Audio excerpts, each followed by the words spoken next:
as no money is being earned. Money is only being moved, transferred, shifted around, but doesn't really increase. The only way to at least end up with no losses would be if at the end the money would be transferred back to where it came from. With other words, the only way to ensure that nobody loses out is by having the initiator pay the final investor, which is obviously not his intention.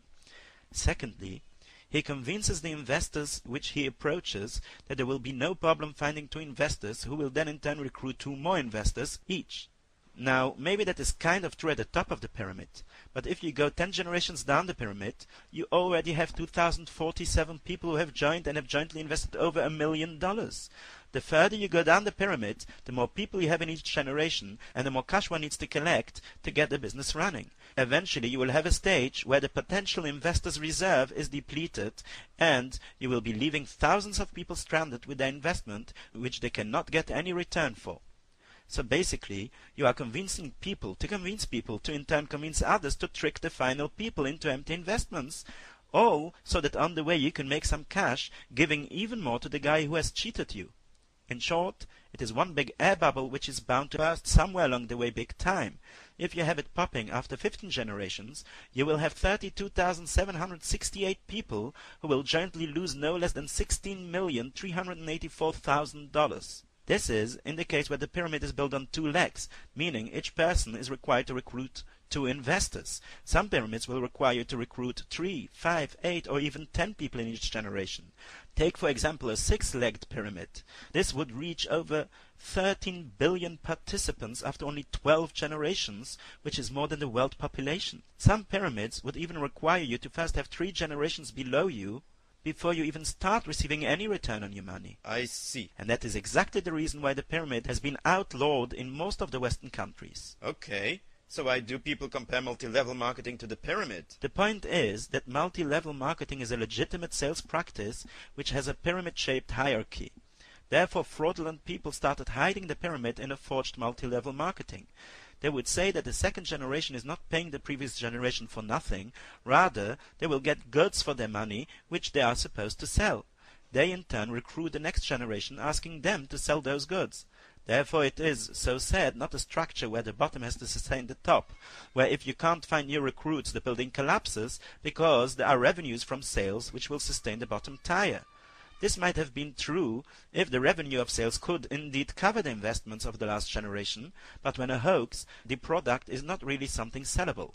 It is just something such as, for instance, a worthless e-book or a token which one would never ever think of buying, definitely not at the asking price. The only reason why they do buy the product is because it is a prerequisite to joining the system, turning it again into a system which has to be self-sustaining in order to survive, as nobody would buy the product once we've run out of people who are interested in joining. This practice has become so far spread that it has tarred the name of legitimate multi-level marketing. So what is legitimate multi-level marketing? Legitimate MLM is indeed done in a very similar way. A manufacturer who wants to market his products will approach someone who will be at the top of the pyramid. He will find people who are willing to firstly sell the product, and secondly find others to also sell and recruit sellers. Typically, one will earn money on their own sales and a commission on their recruits' sales, as well as a bonus for the actual recruiting of additional sellers. So here too, this kind of a pyramid hierarchy, where the person on top earns through the people he recruited and the people his recruits recruited. Typically there will be rules laid down for the minimal sales figures required to remain in the tree and the minimal sales figures required to earn commission. This is in order to ensure that energy will be constantly invested in sales and not only in recruiting. There might also be a minimal amount of recruits required to start earning commission. I am referring to commission earned via recruits and not via personal sales, in order to ensure that the product will reach as many people as possible. However, one can be at the very bottom of the pyramid and still earn money just by the returns of his own sales. Why would a company choose to market its product in such a way? In the conventional way of marketing, you have a long chain of people connecting between the manufacturer and the customer. You could have a marketer, a wholesaler, an exporter, an importer, an other wholesaler, a regional seller, and a retailer. Sometimes you would even have doubles or trebles of some or all stages. Each one of those will want a share of the pie.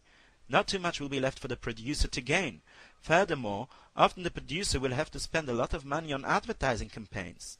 In February 2008, for instance, a 30 seconds airing during the Super Bowl would cost no less than $2.7 million.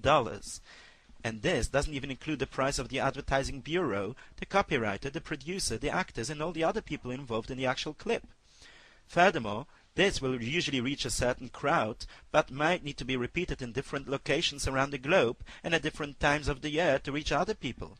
By average, a producer will end up pocketing only 10% of the revenues. In multi-level marketing, however, the producer will have a revenue of around about 50%.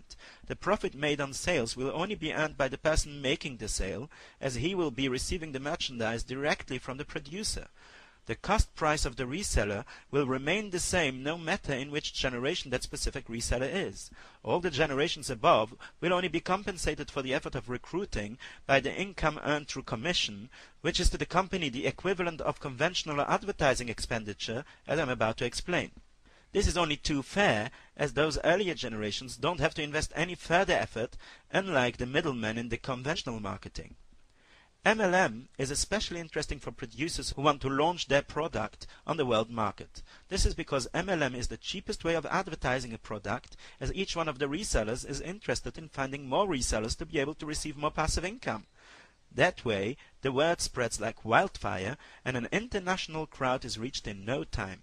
As I have demonstrated in the pyramid, it would take very little to get through to virtually every single person on Earth. So basically you are telling me that the difference between illegitimate and legitimate multi-level marketing is whether the product is sellable or not. That is indeed the main parameter, but not the only one. The point is that there must be money earned rather than shifted.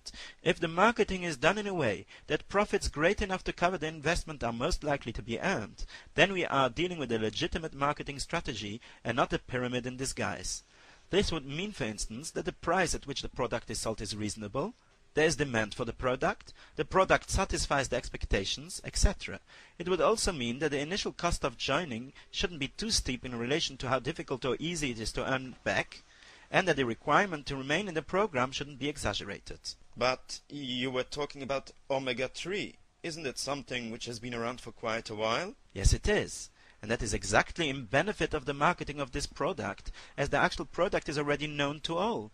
This new omega-3, though, is a great improvement over the existing product, as I have explained before.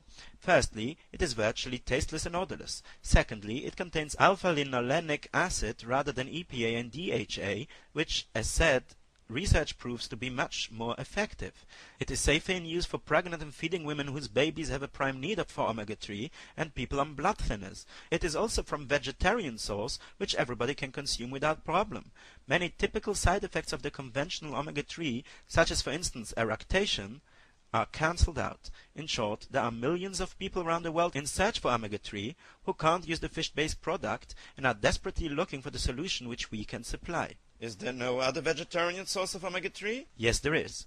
Omega-3 can be produced from many plants, currently the most common one being flaxseed. However, it has been clinically proven that the omega-3 derived from salvia is the most effective, the most concentrated, about 60%, and the most stable. Actually, naturopaths consider the fish-based omega-3 to be better than the flax-based one. And how long will it be before an identical cheaper product made in China will hit the market? Magnetica Interactive Limited has registered a patent on its products in Israel and the United States and are in the process of registration in Europe. How do you know that this isn't all one big plot and that this new product doesn't even exist? Maybe this Magnetica company of yours doesn't even exist. As I said, I have done my research. Magnetica Interactive Limited is a company which is legally registered in Israel. Their registration number at the Israeli Ministry of Justice is 513459081. Their website is magnetica, spelled with a K, -int.com. By the way, their chairman of board and chief financial officer is none less than Shai Levy, who was the executive vice president of the Israeli Bar Association. I have also confirmed with the Elite Strauss Group that they are using omega-3 provided by Magnetica Interactive Limited in their Cheetos, as well as with Tara's Dairy Plant, who are using it in their Tom & Jerry Choco drink. I have also confirmed with the Kashrus authority of the Yerushalayim Eidah Haredit that they are supervising the production. Is it Magnetica themselves who are marketing the product? No. The actual product for the private sector is marketed by a company called Marvelous Group Limited. The company is called Marvelous with an A, based on the name of Salvia in Hebrew, which is Marva. The company has also been legally registered in the Israeli Ministry of Justice, and its number is 514193788. The executive manager is Michael Sandler, who has gained lots of experience in MLM as the CEO of Sunriser and of Agile. Their internet site, marvelous.co.il, is still under construction, but it is registered under Michael Sandler's name. But how do you know that Marvelous has signed an agreement with Magnetica? I have emailed Magnetica and have written confirmation that this is the case. Okay. And what about the price? Didn't you say that it is important to make sure that it is reasonable? The price for the end customer has been set to $52 plus VAT for a box of 16 capsules, which is a month's worth of a daily 1.6 grams of omega-3, which is the amount recommended by the American FDA. This works out to be 214 new Israeli shekel per month. Now, it is true that compared to the fish-based omega-3 this is expensive, but remember that we are talking here about a novel product which has many benefits over the conventional omega-3, for which there is a real niche in the market. I have done a little research in the market and spoken to health food shops and naturopaths, and it seems that people are definitely willing to pay such a price.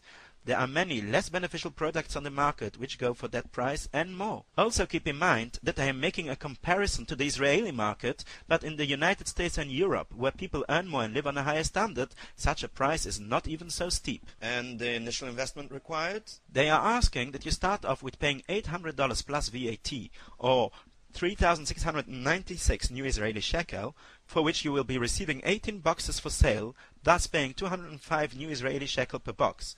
The price for the end customer, as said, is 214 new Israeli shekel per box. Even if you don't manage selling them all straight away, you will eventually manage to get rid of them. And what about the requirements to remain in